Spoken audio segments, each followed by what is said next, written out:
खबर झारखंड से है, जहां पर पतंजलि योग समिति एवं पतंजलि महिला योग समिति सतबरवा द्वारा अंतर्राष्ट्रीय योग दिवस पर सतबरवा ट्रेनिंग स्कूल के प्रांगण में योगाभ्यास कार्यक्रम आयोजित किया गया, जिसके मुख्य अतिथि सतबरवा जिला परिषद सुधा कुमारी द्वारा दीप प्रज्वलित कर योगाभ्यास कार्यक्रम को आगे बढ़ाया गया। इस कार्यक्रम में सतबरवा बाजार क्षेत्र के सभी गणमान्य महिला पुरुष बच्चे सभी ने बढ़ चढ़कर हिस्सा लिया। योग रहे निरोग रहे की आवाज को बुलंद करते हुए अनुलोम विलोम सहित कई प्रकार के योगाभ्यास किए गए। इसके साथ ही आसपास क्षेत्र में योग करने का संदेश दिया गया कि इस सतबरवा इकाई के लिए या फिर आज बहुत ही महिलाएं घर से कम आ रही हैं, संख्या में देख रही हैं, क्या उन लोग को संदेश देना ताकि उन लोग को भी ऐसा हो। जिस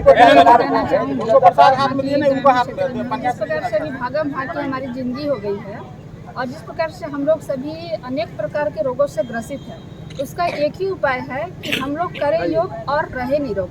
जिस प्रकार से प्रतिदिन हम लोग यदि नियमानुसार स्टेप बाय स्टेप प्राणायाम योग करेंगे तो हमें हमारे शरीर के अंदर जितनी भी अनेक प्रकार की बीमारियां हैं उनसे आसान तरीके से बिना किसी दवा का बिना किसी का इस योग से ही हम लोग इससे छुटकारा पा सकते हैं और हम लोग बिल्कुल ही स्वस्थ रह सकते हैं। इसलिए मैं सभी से कहना चाहूँगी, करें योग। You are the biggest and greatest. What you like to just give the message for this occasion of 21? जी आज हम लोग 10वीं अंतर्राष्ट्रीय योग दिवस सतबरवा ट्रेनिंग कॉलेज के मैदान में प्रखंड स्तर पर हम सभी श्रद्धालुगण पतंजलि योग समिति प्रखंड सतबरवा इकाई, महिला पतंजलि प्रखंड योग समिति सतबरवा इकाई के सौजन्य से हम लोग अंतर्राष्ट्रीय योग दिवस को योग महोत्सव के रूप में बहुत ही सुंदर और भव्य तरीके से आयोजन किए। इस अवसर पर जिला परिषद सदस्य श्रीमती सुधा कुमारी उपस्थित रही, उन्हीं के कर कमरों से और साथ ही समिति के गण्यमान्य सदस्यों के बीच दीप प्रज्वलित कर उद्घाटन किया गया।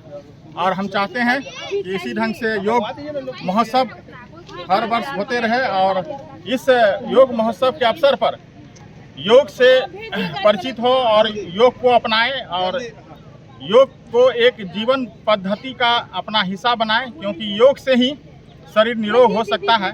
बहुत सारे माध्यम है निरोग होने का, लेकिन सबसे सुपर और जो प्राचीन पद्धति है यह योग है और हमारे ऋषि मुनियों का यह दिया हुआ एक सिस्टम है और उस सिस्टम को अपनाएं और अपनाने से ही जीवन का कल्याण हो सकता है।